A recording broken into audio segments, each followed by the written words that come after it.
Good evening and welcome to the Somerville Redevelopment Authority meeting of Tuesday, March 12th, 2024. My name is Phil Ercolini. I'm the chair of the Somerville Redevelopment Authority, and I call this meeting to order at 5:31 p.m.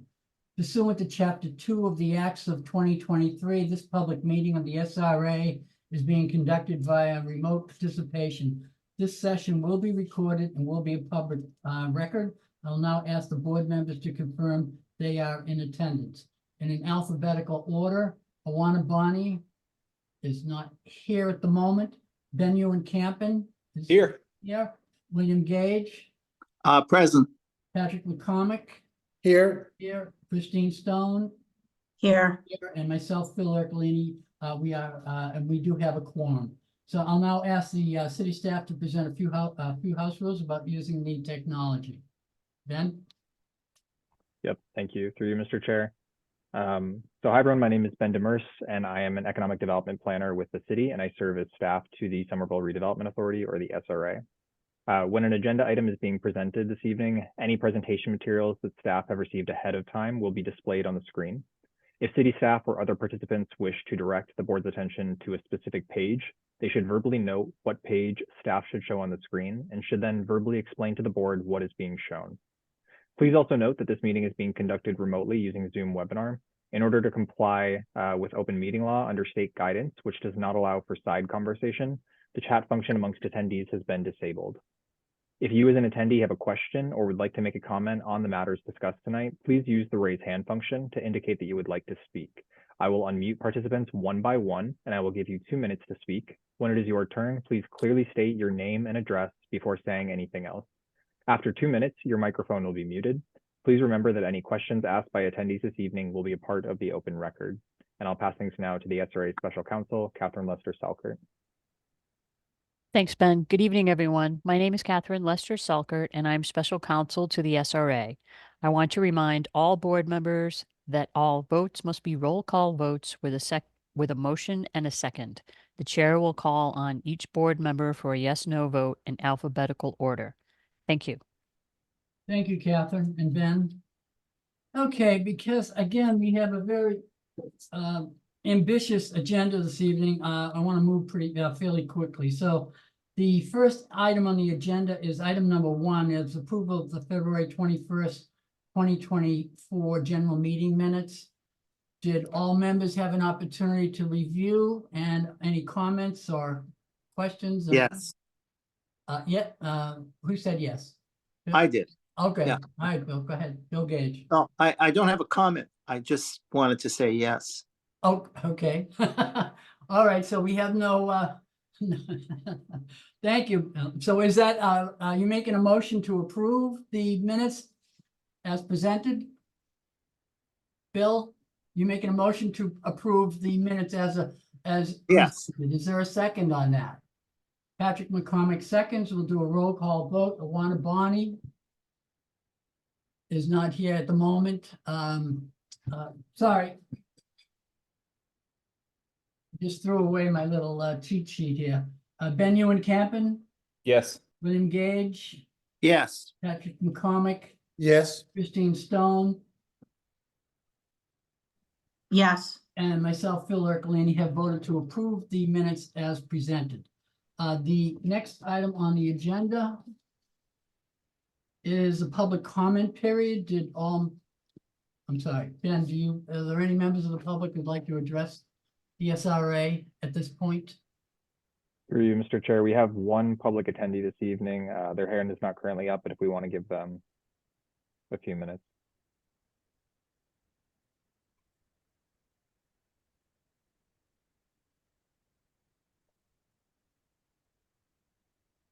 Also, Ivana's having trouble joining, so I'm just going to be troubleshooting a little bit in the background. Okay. And the attendee's hand is still not up, so should be okay. All right, I'm sure there'll be an opportunity later. The next item on the agenda is Union Square Revitalization Plan. We have a presentation from Greg Kazuski from Union Square Station Associates on the implementation of the Union Square Revitalization Plan. Greg? Chair Ercolini, members of the board, appreciate your time this evening. Let me see if I can Can I share my screen, Ben, or is that something that you'll put up? Let me just update the options quickly. All right, do you have the option now? There we go. Thank you. Mhm.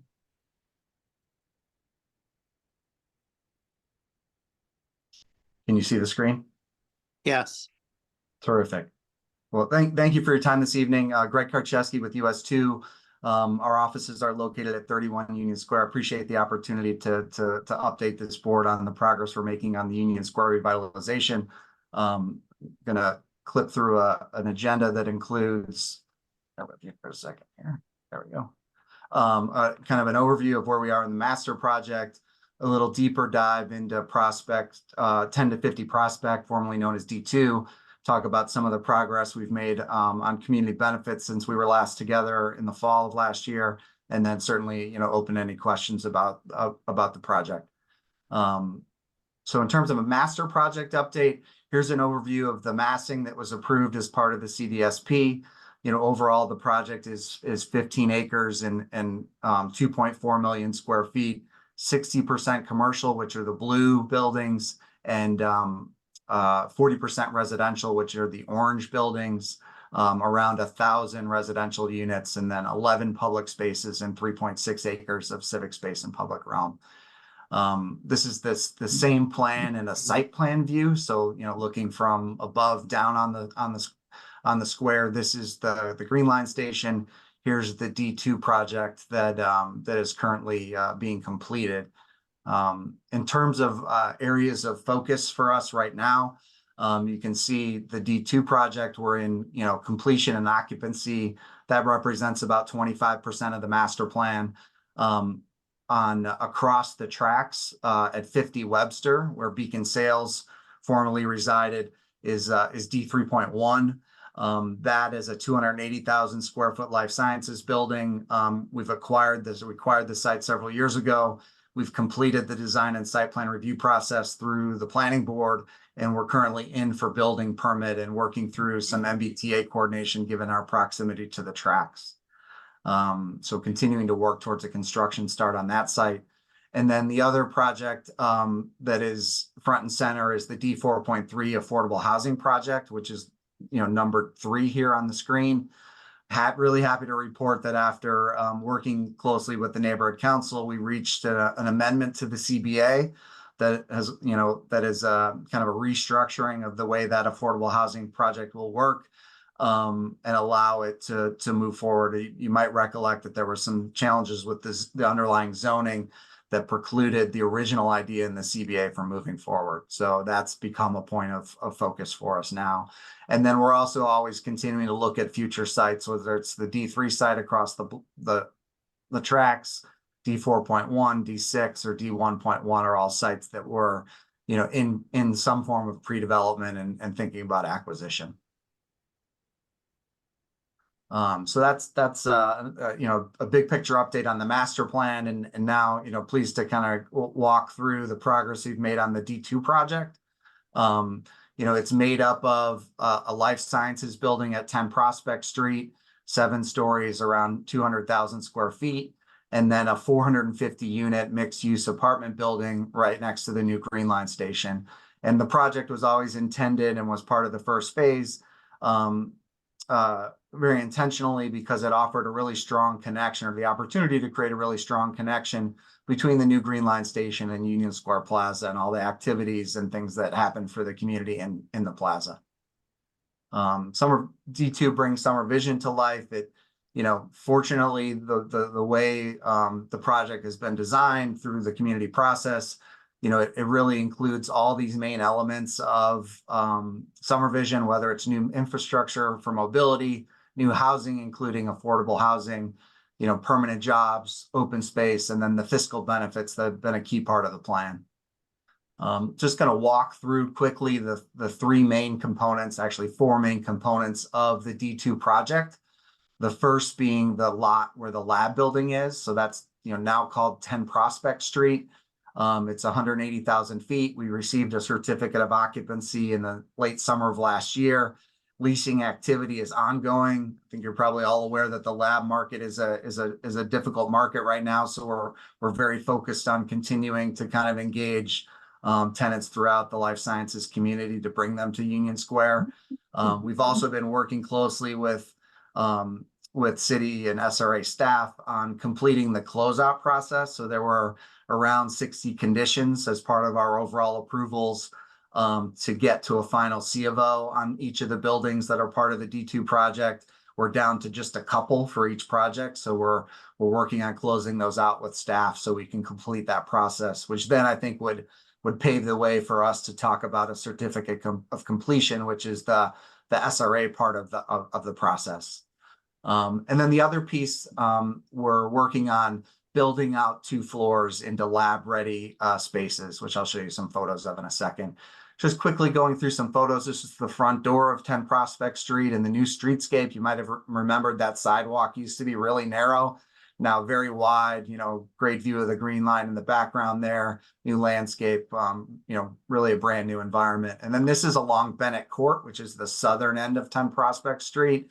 Kind of the secondary entrance to the project, and a new art mural that was installed with a local artist.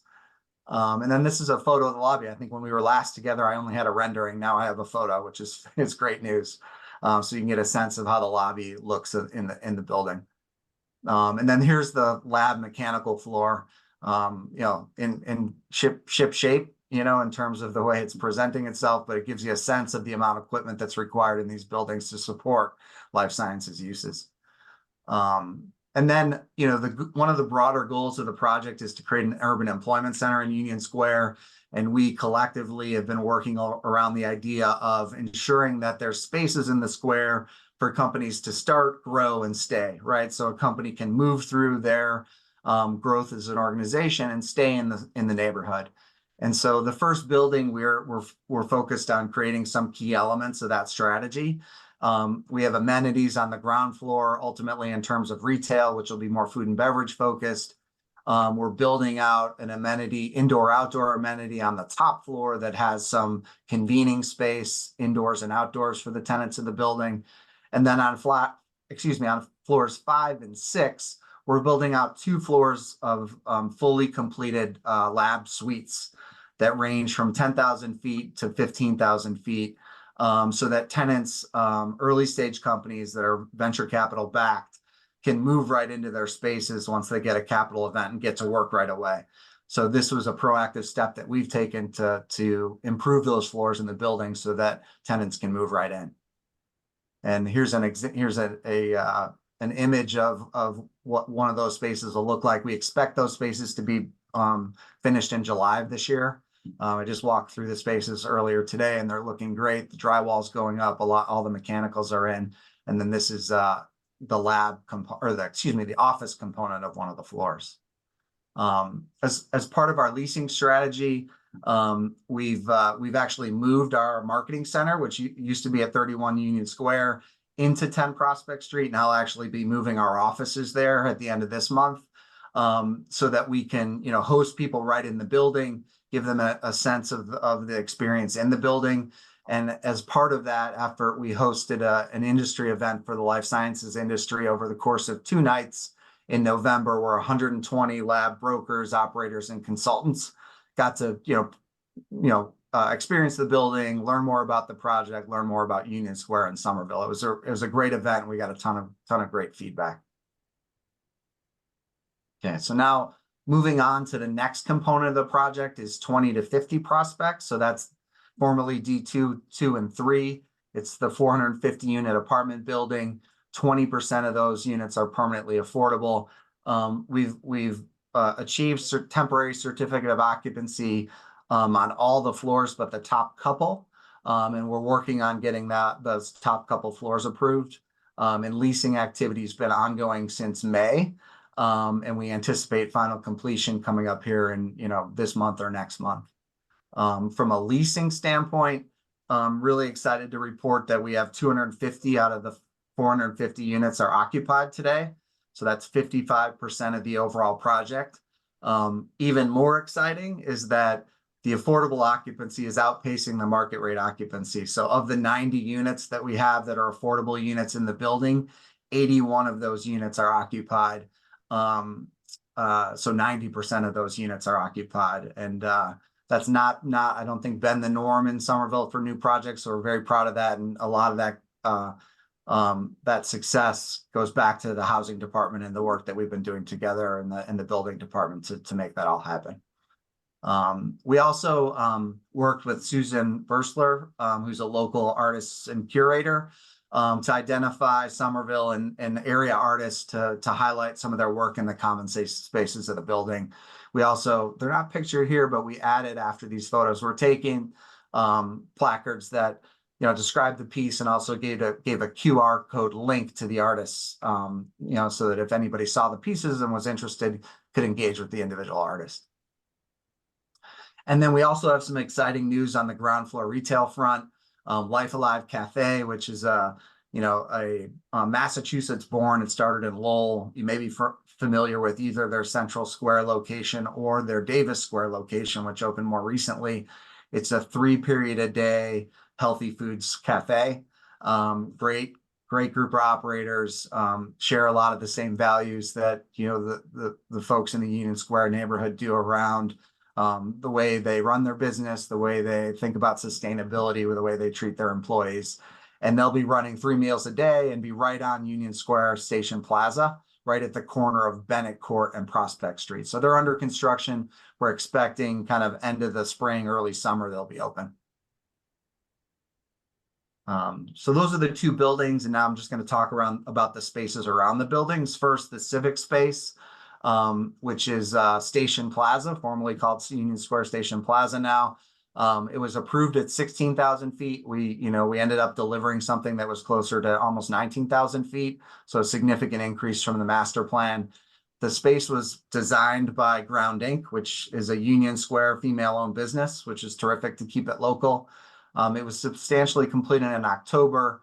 Some of the elements is kind of a neat, aerial view, but it creates that connection we talked about earlier between Union Square Plaza on the left and Union Square Station on the right. There's 600 lineal feet of seating for folks with all different abilities. There's art infrastructure in the form of an amphitheater, and also mounting brackets for public art to be installed at a location in the plaza. And then there's 54 trees with 11 different species in and around the space, and all stormwater infrastructure, which we all know is an important infrastructure element in the square. 70% of the hardscape in the plaza is pervious, so that the rainwater will filter through it rather than being diverted to the storm sewer.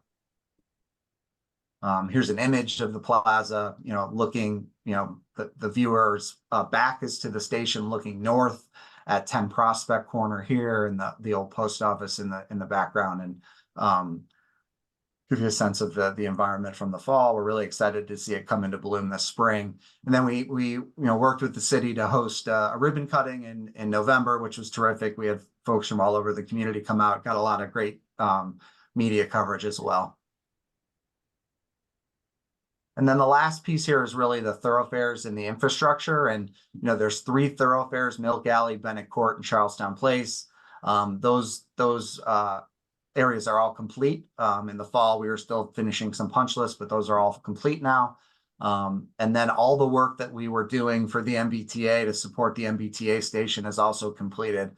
The most recently completed items are an MBTA operators break room that's located in the building, because this is an end of the line station. The employees of the MBTA needed a break room that had previously been valued engineer out of the old station. And then a ride drop off has been provided in the roundabout. And then the area where we had the interim MBTA operators break room is now green space. Fortunately, this didn't photograph great in the winter, but this spring it'll look great. And then we also in December we've been working on this for quite a while, but got the Blue Bike Station delivered. So new Blue Bike Station right next to the Green Line Station, helping make it more multimodal. And then the last bit here that I have is really around our community benefits progress since we last spoke. And we're active across a bunch of different priorities established by the community related to community benefits. So we hosted the 3rd annual Holiday Give, which generated $7,000 and 800 pounds of goods for the Somerville Homeless Coalition. Really brought together 11 businesses and organizations from around Union Square, which was great. We're working with the Arts Council on a public art exhibit, which was part of the CBA in the residential building. Looks like it'll be probably June or July when the first exhibit happens, but certainly we'll make everybody aware of that. I already spoke about the D4.3 affordable housing moving ahead, which is terrific. We sponsored the holiday stroll. And then we recently, with D2.1 approvals, we made a $155,000 CBA payment, which brought the total of CBA payments to date for the D2 project to $777,000, which is I hope meaningful to the community and can be employed to meet local hyperlocal needs. And then we've also been participating in Union Square Main Street's Keeping Small Strong campaign. We're really working on the steering committee, thinking about how to create a sustainable Main Streets, which is such an important organization to all the independent and small businesses in Union Square. And so that concludes the prepared information I had this evening. I appreciate your time. Certainly open to answering any questions. Hopefully I didn't go too fast, but I wanted to be careful with your agenda tonight. I know you have a packed one. Thank you, Greg. Any questions or comments from members? Ben, I just wanted to thank Greg for the presentation and the update. Thank you, Bill. Thank you. Ben, you had a question? Yeah, just one. Thank you, Mr. Chair, through you. Thank you very much for the presentation. I'm particularly gratified that the D4.3 affordable housing stuff is finally moving forward. I know that took much longer than any of us would have liked and got wrapped around the axle with zoning out of anyone's control, basically. Can you just give us a little bit more information about where that is at now? So I understand that kind of your side and the neighborhood council have agreed on changing the CBA. And is it now just a matter of securing the property and moving forward? Or are there things that the city needs to do? Yeah, through the chair to member and Councilor Ewan Campen. I appreciate that, Councilor, and appreciate your help and support along the way. We're excited to be at a spot where the zoning issue is behind us. So our next steps really are twofold. One is to acquire the properties. So we're in the process of kind of updating comparables and getting a current view of the market, if you will. And then we'll be approaching those two. There's 2 property owners that make up the ownership of that site. We're also we've had conversations in the last little bit here with the city staff around the streetscape work that's being done and planned in that area, as well as some of the MassDOT work that's being planned for the Webster Street Bridge. Both of those have influence on kind of the makeup of the parcel for that site, and so we're starting to understand that. And then the other piece is really working with POA and SCC, who will ultimately execute the project. So we've set up a rhythm of meetings with Corey Meehan over at POA to make sure we're moving that piece forward. So that's really kind of what's on the horizon here. All right. Thank you very much. Appreciate it. Thank you, Thank you. Ben. Any other questions or comments from members? Oh, Greg, well, thank you very much for that. And we look forward to hearing from you on the next milestone, wherever that is down the road. So thanks again for that. Thank you for your time. All right. Thank you, Greg.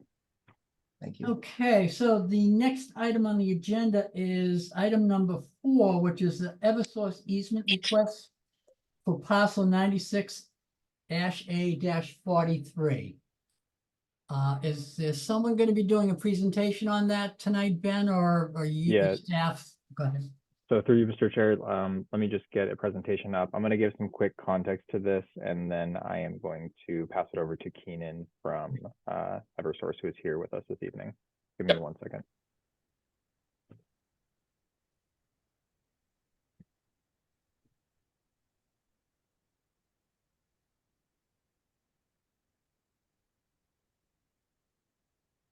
All right, can everyone see this?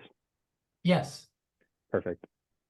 So yeah, to give a little more context to this item tonight, so Eversource is requesting an access easement from the Redevelopment Authority through a portion of parcel 96-A-43, which the SRA owns. So you can see so this whole parcel here is 96-A-43. There are two sublots to the parcel that run north-south. Yep. So the requested easement will allow Eversource to install underground transmission lines across the parcel, which will allow these lines to be brought from north of the MBTA Green Line track further into Boynton Yard. So they're going to cross the track and then they'll actually cross a portion of 600 Windsor, and then they will cross here further into Boynton Yards. And you can see here on the final page of the memo that was sent to SRA members ahead of time, sort of what that easement will look like. So you can see how it crosses through 600 Windsor, and then this is the portion of the parcels that the SRA owns that it would be crossing. So the specific easement is being finalized by Eversource at the moment and city staff, but a vote is being requested at tonight's meeting on whether or not to grant the general easement being defined by staff, which will allow that work to move forward once staff finalize the language. So if the board does vote affirmatively tonight, staff will then finish the documentation, and then the chair would need to sign a copy of the easement on behalf of the SRA, and the secretary would need to sign a certified copy of the vote that would be attached to the easement. So that final language would still be reviewed. And I'll also just flag, because we spoke about this at our last meeting, we had identified this parcel as one to potentially transfer from the Redevelopment Authority to city ownership, mostly to facilitate these kinds of requests in Boynton Yards as the neighborhood further develops in the future. Staff are not ready to move forward with that transfer yet, and the timing worked out such that it made sense to do the easement now. But if in the future the SRA does transfer this land to the city in a future meeting, city staff would be able to provide access to Eversource. So we don't foresee an issue with that process, mostly just wanted to name that because so recently at the last meeting, you had heard us talking about the potential for a transfer. So that just gives some context to the item. I'm gonna pass things now to Keenan Bryn, who's here with us this evening from Eversource. Yes, can you hear me? Good evening. Yes. Okay, Keenan Brand, I'm here with Eversource Energy, 247 Station Ave, Westwood.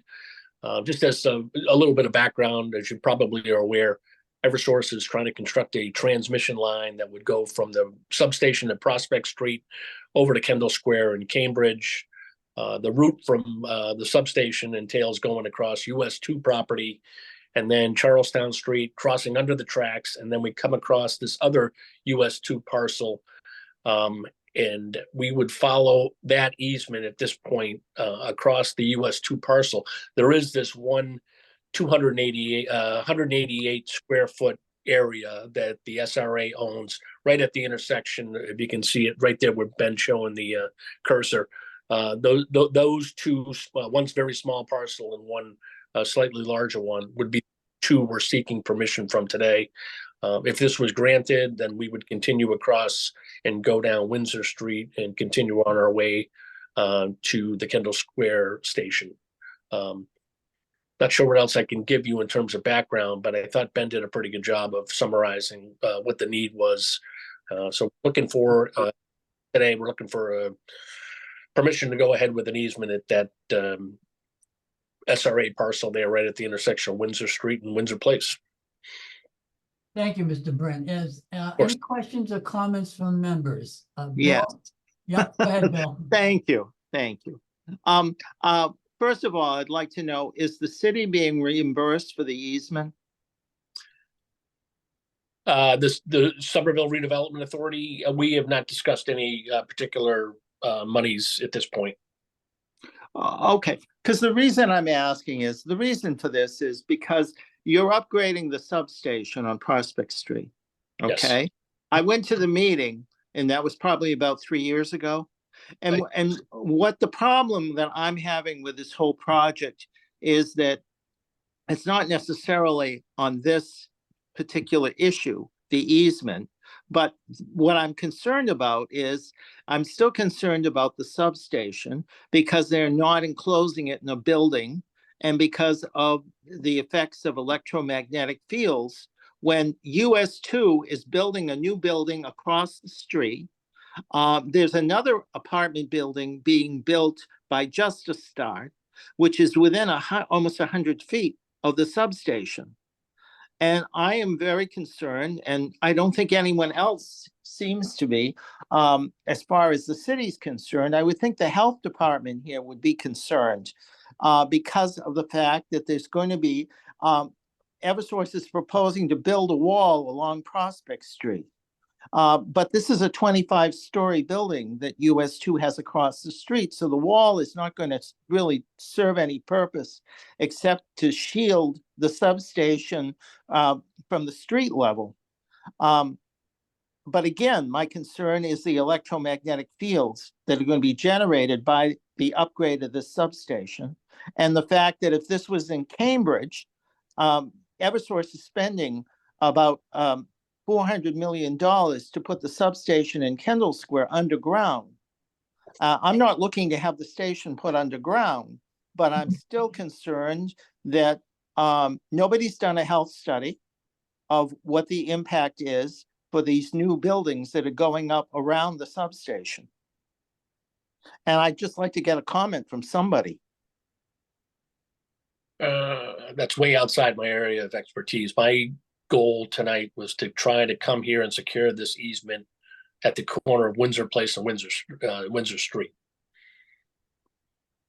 No, I understand that, but I'm just saying I'm not voting for any easement on this.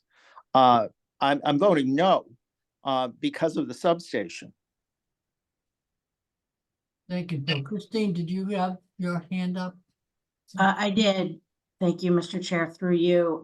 Keenan, did I understand Ben's summary that these are power lines that are going to be underground? Absolutely, yes. So it'll be encased in concrete. And if so, what depth are they being planned for? You can't be certain, but the actual measurement of the vault is like 5 by 6, 6 foot deep, 5 foot wide. So they would probably be 4 feet below the surface itself, but it all depends on what's underneath. But that would be the goal, is to have them submerged in this vault that's 5 by 6. Okay. And then I would expect that we are one of many landowners that you need to get easements negotiated and signed. Yeah, well, a lot of the there are some landowners. A good majority of it is some of the Somerville and Cambridge are probably the 2 biggest landowners, the street and the grand locations. We do have to deal with the MBTA, the DCR, more, maybe a handful of private landlords like US2. So there are some private ones, but for the most part, it would be trying to navigate through the city streets where we can. Thank you. Any other questions? Just a couple. Mr. Byrne, you may not be in a position to answer this question, but as it relates to I'll try. What Bill had indicated relative to the substation, and I know that it doesn't have anything per se to do with this easement request, but having been in the city for a long time and to have a utility at our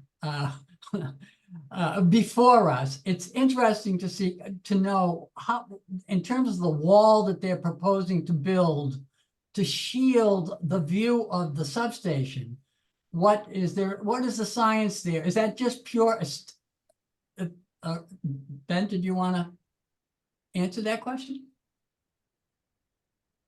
Through you, Mr. Chair, if Mr. Byrne has the answer, I was the ward counselor who oversaw all of the community meetings around the Eversource substation in Prospect Street. So, I'm happy to kind of fill folks in on how that process went and why we ended up with the design that we did, if folks want to hear it. Yeah, I just and I do, and I'm just to satisfy my own curiosity. In lieu of a wall, why wouldn't they build a building? It seems to be, it would have less detrimental impact to me aesthetically. But I'm not a scientist on that, and I don't know. I haven't had much opportunity to read any literature as it relates to electromagnetic waves and its impact on health. But having lived along a major highway, I-93, and listening to what the federal government had to say about the impacts of particulate matter on the health and safety of residents in this area, and here we, almost 60 years later, still waiting for some kind of remediation there. And interesting to know what, if anything, this wall is going to accomplish beyond, shielding, shielding the site of, we have a substation on Cross Street East in my neighborhood, which is an eyesore, and it's detrimental actually to further development in the area, because who wants to build next to a substation?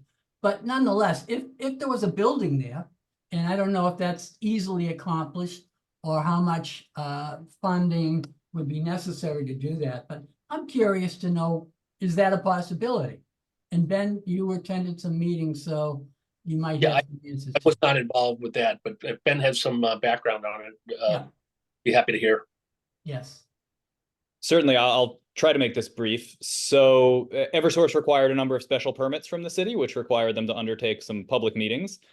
And as you can understand, there is less than zero interest among the broader community in there being a giant rusty substation in the heart of Union Square. All of us wanted it gone altogether. That is not realistically on the table. And the substance of those conversations, there was a lot of conversation around whether, so there's currently an expansion being proposed that's why, and it's to meet the growing demands of the grid. And I think all of us are kind of aligned that as we shift away from fossil fuels and into electricity, there is a extreme need to strengthen the grid. There was concern about it imposing onto the MBTA right of way there, and for the glorious future when we eventually extend the Green Line to Porter Square. And this work does not extend the structure anywhere further into the right of way. And then, of course, there's just kind of the you can call it aesthetic, but just kind of the idea. There's been this huge neglected kind of ugly structure right across from the T, right in the heart of Union Square for a long time. There's not a lot of love for Eversource on their maintenance of this. Trees have fallen on abutting property and et cetera, et cetera. We went through at least a year of community process, multiple design rounds, and it was kind of ultimately understood by city staff, and I believe by the public, that a building was technically impossible for a number of reasons, largely having to do with the underground infrastructure along those streets, not on Prospect, but around the back.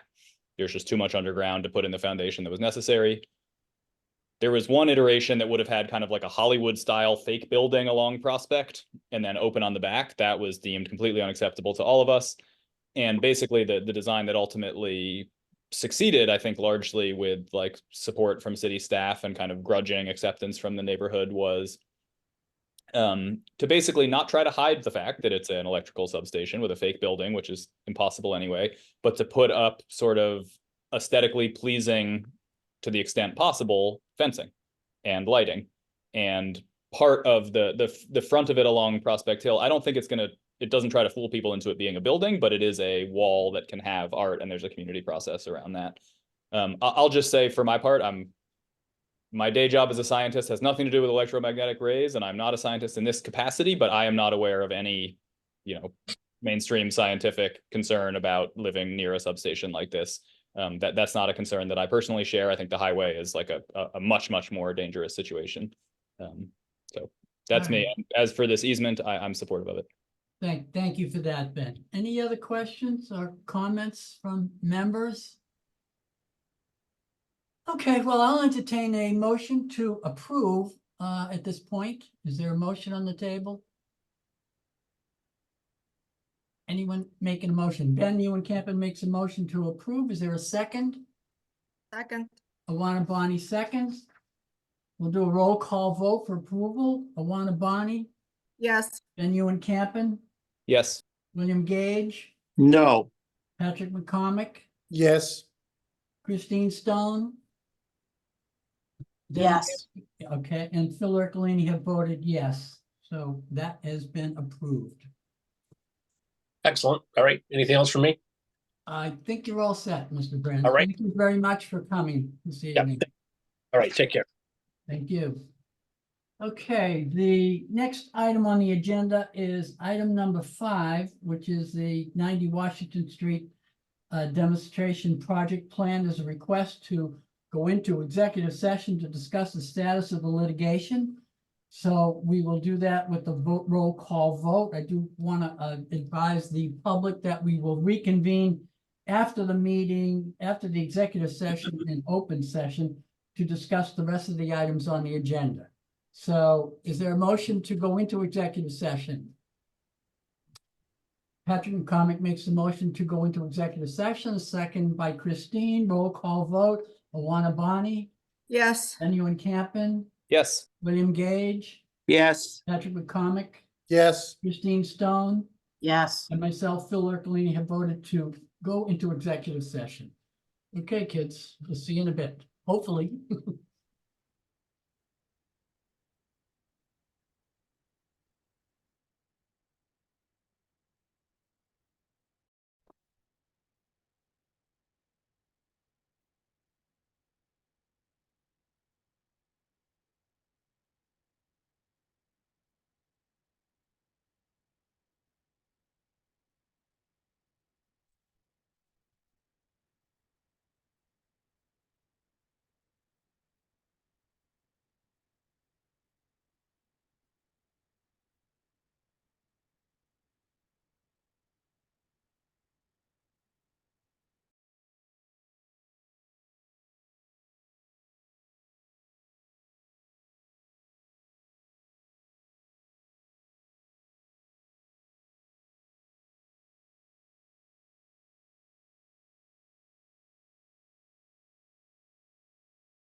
think we all just need to get our fearless leader here.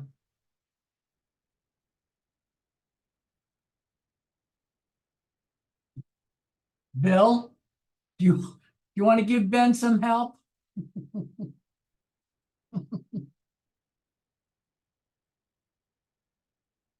Bill, you're muted.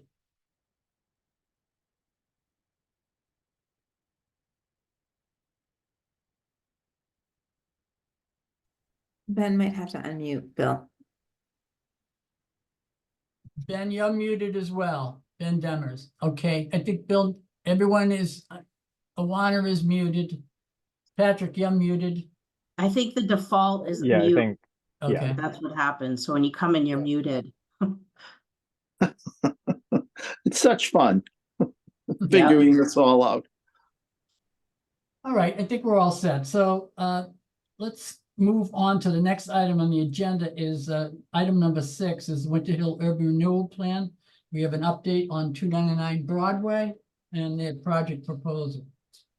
yeah, so through you, Mr. Chair, this and the next item should hopefully be pretty quick.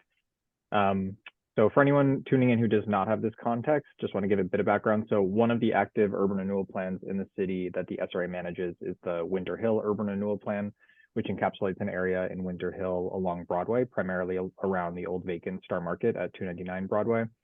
The SRA members are obviously familiar with this project. So rather than the SRA using eminent domain and choosing a development partner through an RFP, similar to the Union Square project that was discussed earlier, the goals of the plan are currently being met through private development. So the developer in this case is a partnership between a for-profit private developer, Mark Development, and 2 affordable housing developers, Beacon Communities and Rise Together. This team received their approvals from the Somerville Zoning Board of Appeals, or the ZBA, in February of 2023. And then they purchased the site this past October. So that design included 288 units that were spread across 2 buildings, 132 of which would be deed restricted affordable. So that's just to give some of the context to the conversation. Given the high costs that many development teams are facing, the project team is needed to make some changes to that project. So this is just to notify the SRA that the project team for 299 Broadway is planning to return to the ZBA to request an amendment to their approvals. It's not going to be a very drastic change to the project. It's going to increase the overall units by 20, or the overall count of units by 28, which it will achieve by lessening the setbacks on the north side of the 5th and 6th stories and changing the internal unit mix. Staff don't believe that this negatively impacts how the project helps achieve the goals of the urban renewal plan in this area. But we mostly wanted to notify you that this change is happening. That next ZBA meeting will be on Wednesday, March 20th, and that's where this request for an amended approval will be introduced. At that time, the ZBA is going to determine whether they believe these are substantial or insubstantial changes to the project, which will then trigger whether they decide to host a public hearing on the topic in another month. So staff will keep the SRA informed as that project progresses. As much as possible, we are encouraging people to engage with the ZBA process, similar to when they first went through the ZBA for their approvals. So less conversation here and less conversation in the CAC format, but more kind of encouraging people to use that centralized process. Staff are also going to be giving this update to the Winter Hill Urban Renewal Civic Advisory Committee this coming Thursday. And the development team will also be attending to give a short presentation on project changes and answer any questions. And then again, we're going to be encouraging people to use sort of that centralized ZBA process until they get those final approvals. So that's just a quick update to let you know that essentially the 299 Broadway team is making changes to their project. They'll be back in the ZBA. We'll let you know as that process progresses. Are there any questions at this time though? Yeah, Ben, just clarification now. So the 288 units you referred to, is that in addition to the 28 additional units that they're requesting? Yeah, so the initial project approvals had 288 units, and then I believe it's 28. That number might be slightly off, but I believe it's that they're adding 28 units to the project by reducing the setbacks on the 5th and 6th floor. Okay, are these a combination of market and affordable units they're adding? From my understanding, yes. Okay. And I will say they're gonna go into a lot of detail on this, obviously more in the ZBA process, and they're also gonna give a bit of this overview to the Civic Advisory Committee this coming Thursday. Okay. Okay, good. Any questions from members? Christine? Yes. Do you have any sense of what you mentioned 28 additional units plus the change of the makeup of, unit mix?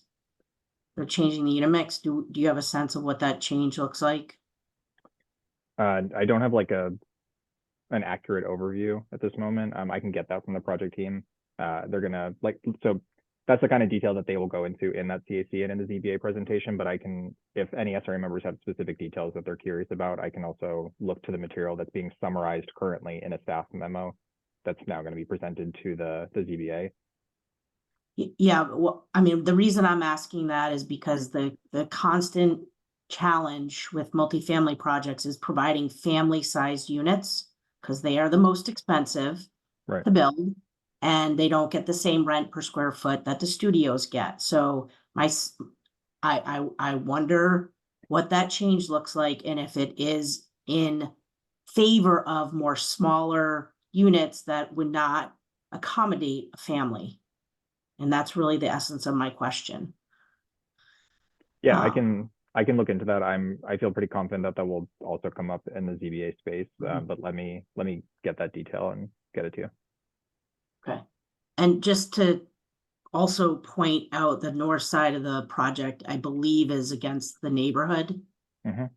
So now the neighborhood has, you know, just a bigger massing closer to them. So Yeah, I think that's I that's don't live in that definitely, neighborhood, but hopefully the neighbors will react appropriately based on how they feel. yeah, I know that that's, I think, the main general concern with this change. I know that the development team has been doing a lot of outreach in the neighborhood, but that is also, I think that will be sort of what the ZBA considers partially when they decide whether or not to have a public hearing versus a public meeting. Ben, Rachel, may I ask you this question?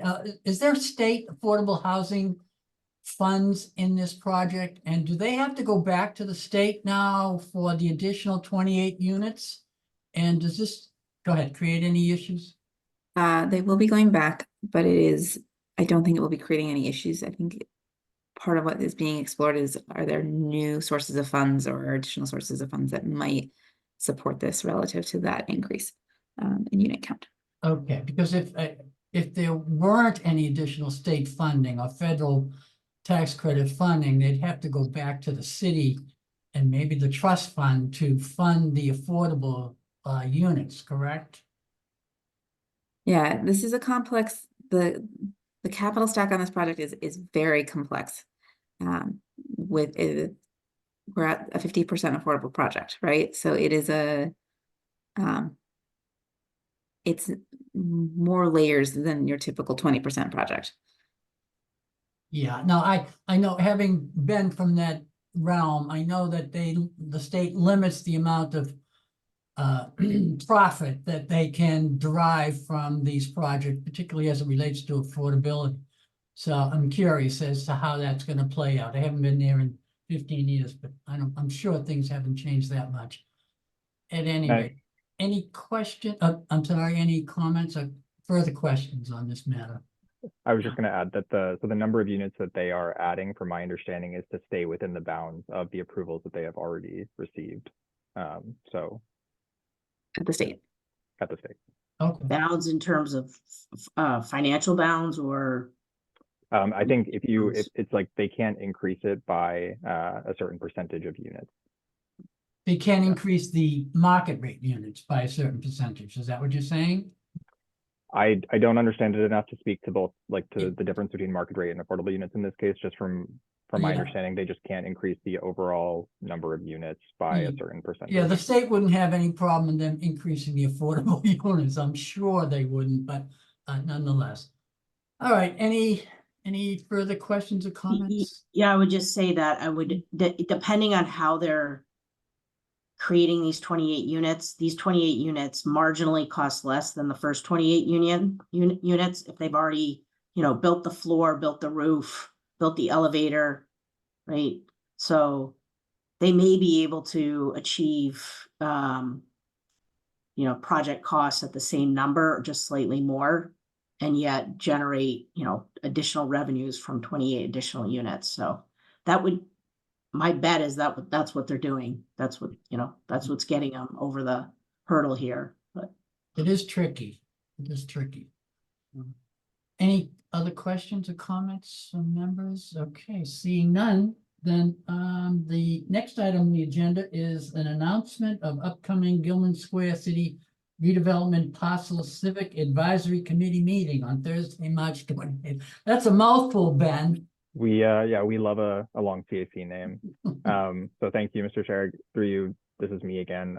This is just a reminder after our discussion in the last meeting that the next meeting of the Gilman Square City Redevelopment Parcel Civic Advisory Committee, colloquially just called the Gilman Square CAC, is going to be Thursday, March 28th.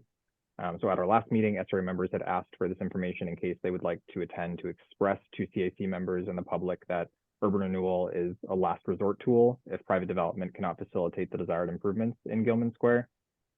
And again, this is around questions of whether urban renewal could be used in conjunction with development of city-owned land to achieve the goals of the Gilman Square Station Area Plan. So I'm going to follow up with this information over email as well. Just wanted to provide that here. Are there any questions on that? Patrick? Yeah, thanks, through you, Mr. Chair. So Ben, do we have a time and location for that? Or you'll be sending that? Yeah, so it'll be virtual and it will run from 5:30 to 7. So they run the same time as Okay, SRA meetings. okay. Well, I plan to attend for what it's worth for the. Okay. Thank you, Patrick, for that. And any other questions of Ben on this matter? Okay. I have one Sorry. question. So I'm sorry, is this an in-person meeting or a virtual meeting? No, so these are all virtual meetings. And so if we were to attend, would we attend as like how we are now as a webinar, as a board member so that people can see us, or are we a member of the audience? So I can do either. So generally the people who are viewed are just the CAC members, and then members of the public you can't see. Yep. But if SRA members are attending, especially to give updates similar to the way that, somebody who is not an SRA member coming in to give a presentation tonight was visible, we can definitely approach it in that way.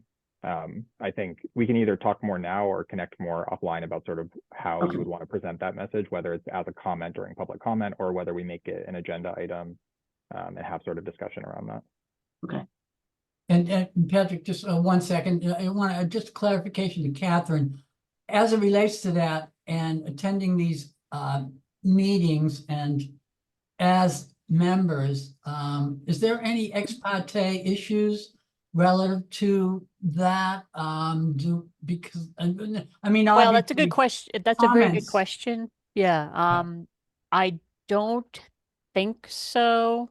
I will double check with the city solicitor, but do you have a quorum? Is that what you're thinking? Right. And Yeah. I mean, certainly, and from an informational perspective, I don't see any issue. You're a member of the public. As a Right. member of the SRA, it takes on a different. Right. Yeah, that's a really good point. So I'll connect with Ben on that too. Like, I mean, if you were, because it sounds to me, Ben, through the chair, that you were saying you would like someone from the SRA to speak on behalf of the SRA, or So when we or spoke not last time, necessarily. yeah, city staff haven't expressed any desire either way, but when the SRA was speaking about this at the last Oh. meeting, I think Patrick has suggested the idea that, especially just given some concerns and anxieties in the neighborhood, that sort of a viewpoint is expressed. Yeah. But also if there are other methods in which we could do this. I think coming and speaking at the meeting, whether as an SRA member or a member of the public, is one way, but also if we wanted to take a little more time and, draft a message or something like that, that's also something that staff could support. It just might take a little bit longer. Yeah, I think having someone there in their capacity as a member of the SRA, if you have one person who's a designee to make that statement and answer questions, that's fine. They can't really, but yeah, we do have to be careful about getting more members there in their official capacity, and I'll look into it. It's not something I would know off the top of my head, but it could raise an issue of having, a sub meeting. Yeah, or a I mean, quorum. I mean, from our perspective, wouldn't want to jeopardize anything that, proceeds down the line, particularly as Yeah. it relates to any private property owners or. Right. I mean, what weighs against it is it's a public meeting and there's going to be a record of the meeting and you're not going to take any votes. So you're not meeting, I don't think it's gonna rise to the level of a violation, but it's best to know what the ground rules are if you want someone to speak on behalf of the SRA and how that looks and what the implications are. All right, Catherine, you'll look into that. Any Absolutely. questions of Patrick had his hand up. Patrick? Yes. Well, yeah, I would like to take a minute or two to just see what consensus we have as a board on idea. making that appearance, and I'm happy to do it, or for someone else to. I mean, my suggestion is that we put ourselves on the agenda, so we tackle the issue head on. But we don't really say much. We really something to the effect of, we're there to listen, but we do say, assuming we all agree with this statement, that the tool is absolutely a last resort. That whatever has come up over the years, and we talked about the decade. So perhaps we want to just talk a little bit about a sentence or two to that effect. But I think from what we have heard, it's better to come in a capacity and say, we've heard some things, would like to hear more from you, and we just want to let you know that there's no hidden agenda. And the last thing that the SRA would want to do would be to prematurely step in some active way, when always the hope is that private owners in the midst of an opportunity will take advantage of that, and things will sort themselves out. Let me ask you this, Catherine, is there any, I mean, there's no history of this, I don't think, but there's nothing would preclude the CAC or a designee from the CAC and or a city councilor from appearing at, one of our meetings where we have everyone here to hear what they have to say. And I don't know, is that another way of approaching it? But Or through you, Mr. Chair, sorry to interrupt, but that could be a complimentary offer. Sure.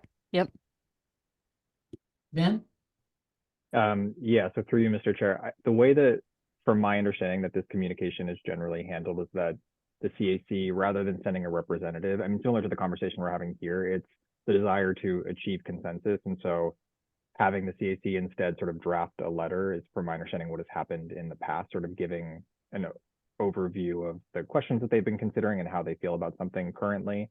So I think the question sort of remains on what, like, we've been talking already at the CAC about whether or not this is a good moment to sort of summarize a letter and say, this is all of the desires for this site that people have heard. These are the anxieties or the concerns in the community, and whether to summarize that in a recommendation or just to really summarize it and send that message to the SRA.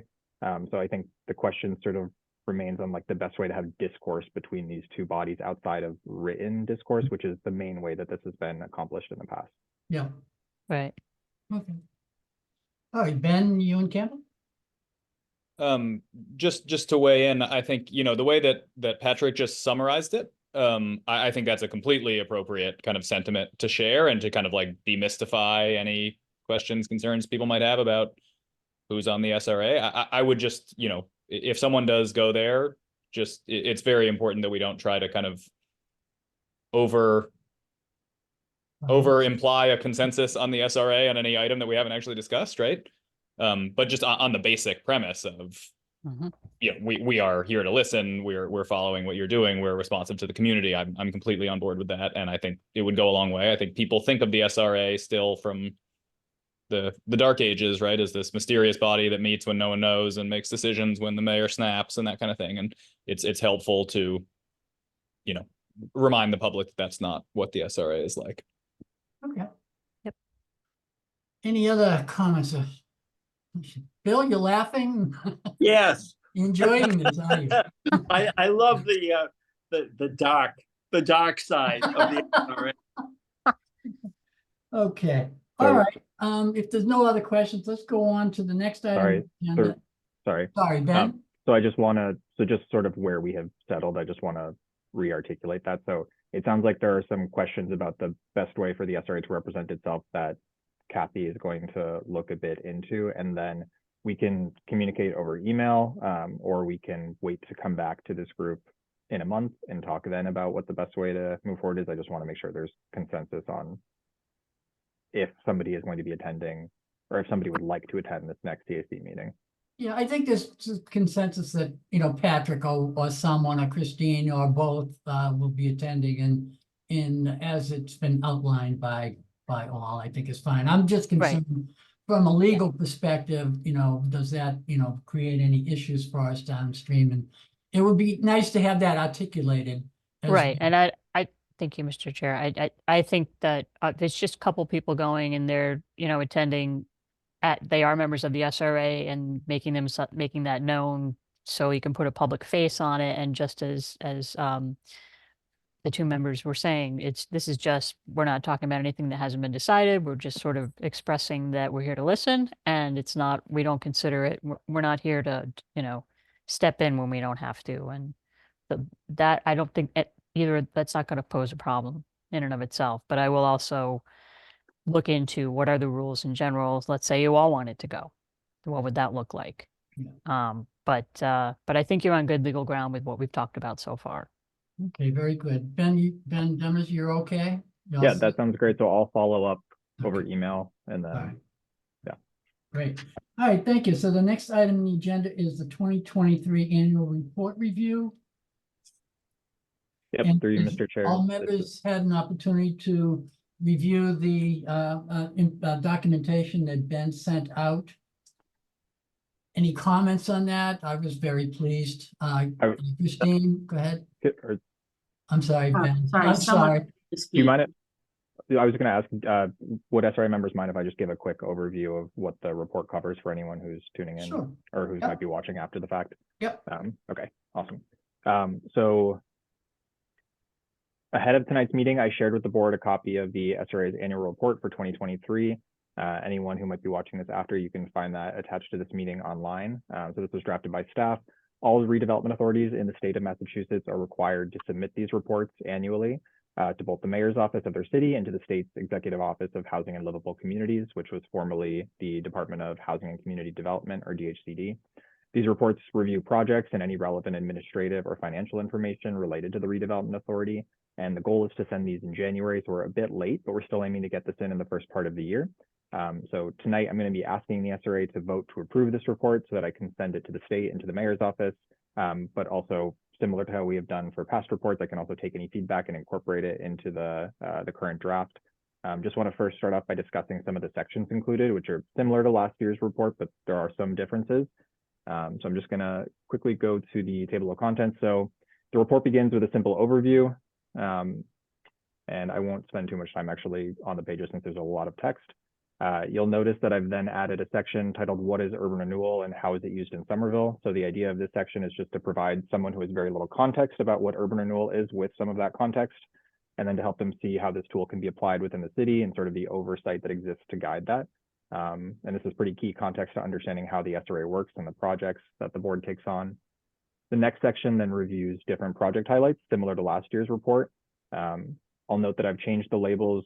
Previously, they were the areas themselves, so this would say Union Square. We're now focusing on sort of highlighting the plans being implemented. And then I've used more images as requested by the SRA last year. I've also just want to note that I've removed the sections on Boynton Yards and Assembly, since those are no longer active urban renewal areas, though they are still obviously being discussed. And I've also added a section on the consideration of urban renewal in Gilman Square, since there is a civic advisory committee that exists to support that consideration, but I kept that section quite brief.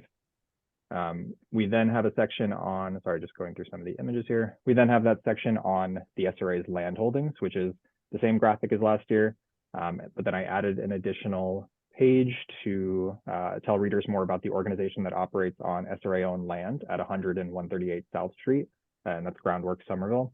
So Groundwork Somerville is an urban agriculture nonprofit that does really amazing work, and that work is supported in Somerville by the SRA's lease with the organization, so wanted to highlight that relationship.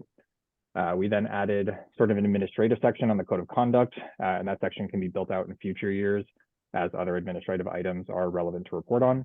And then lastly, we also built out the appendices a little bit more to include relevant definitions related to urban renewal and some other admin items.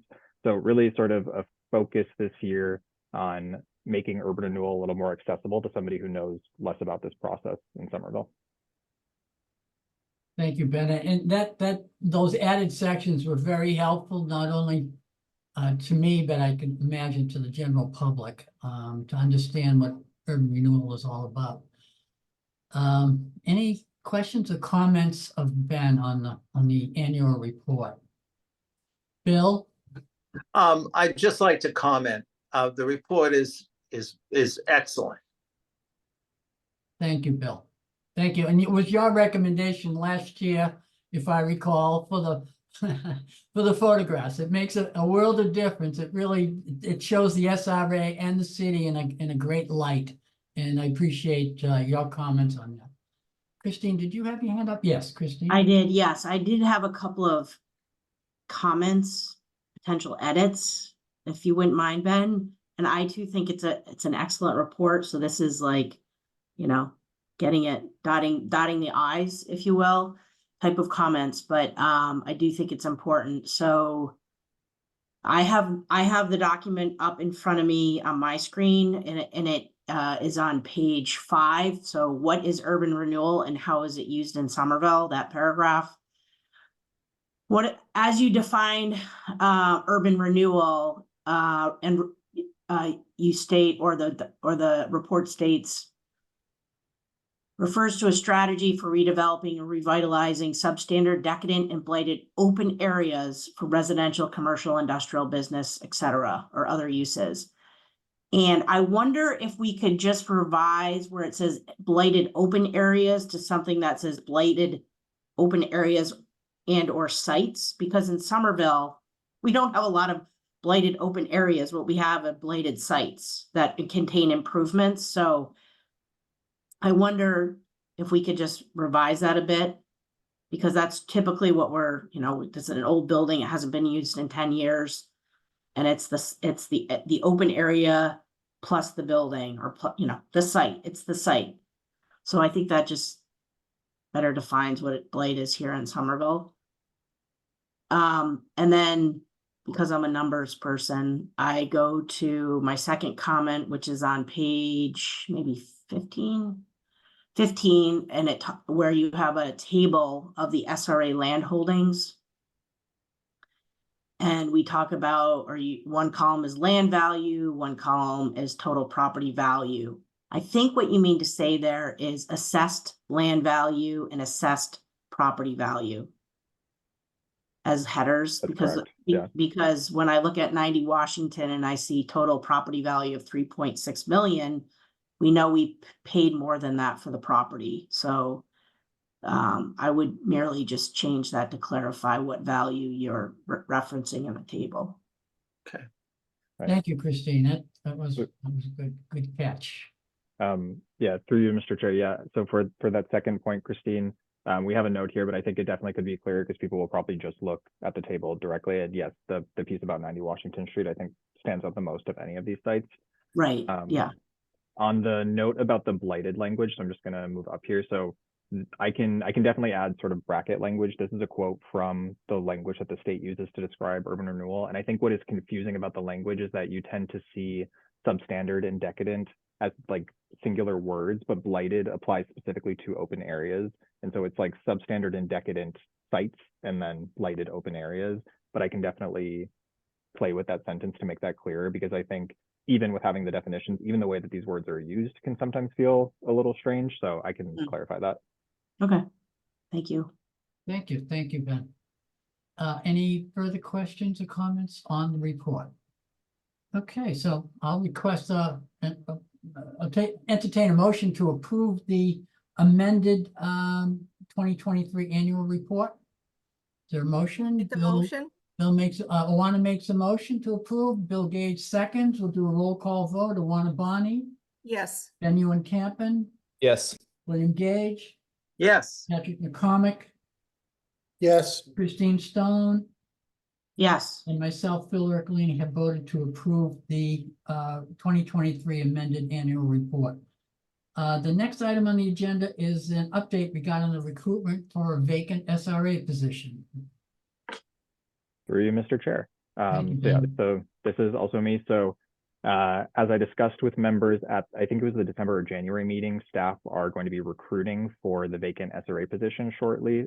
So again, for anyone who might be watching this after the fact, the SRA, when fully staffed, has 7 members, and there are currently 6. So our fantastic Somerville office or Soya office has been doing great work to support this. So they've been translating a flyer currently to be used in advertising, and then our central communications office has been helping with a call. So I actually just heard back today, a few hours ago, that that is all complete. So that should be going out by the end of this week, actually. I had hoped to have the material prepared to show, but I will send that over email just so that SRA members also have that. The call will be open for about a month. It closes on April 15th. So during that time, staff are going to also do some pointed outreach to our community partners to ensure that they see it. And then once that deadline is passed, staff will interview applicants with the Appointments Advisory Committee, which is the board here in Somerville that it's a committee that provides additional support to hiring members for specific high impact boards and commissions within the city, including the Redevelopment Authority.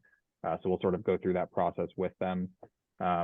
Yeah, so I'll share that material with SRA members as soon as it goes up, and I'll update you sort of as that process is progressing. So as we are getting applications, and then once we're shifting into the interview process, and then obviously once the final recommendation is made. Thanks, Ben. Any questions of Ben on that item? Okay, seeing none, the next item on the agenda, any items not reasonably anticipated by the chair?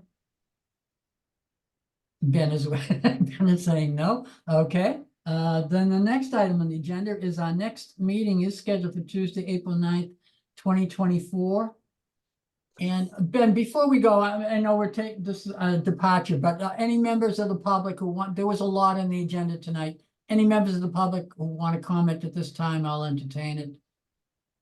Through you, Mr. Chair, there are no members of the public who are still in attendance. Okay, that meeting did go too long, apparently. So, okay. All right. So the next item on the agenda is the meeting adjournment. So I'll entertain a motion to adjourn.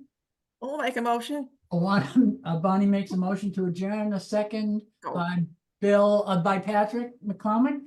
Roll call vote. Awana Bonnie, Yes. then Ewan Campen, Yes. William Gage, Yes. Patrick McCormick, Stone, Yes. and myself, Phil Ercolini, have voted to adjourn. So everyone have a happy Easter or a holiday, whatever. And Ben Demers, thank you so much for putting that meeting together. That was quite a mouthful and a handful. Thanks again.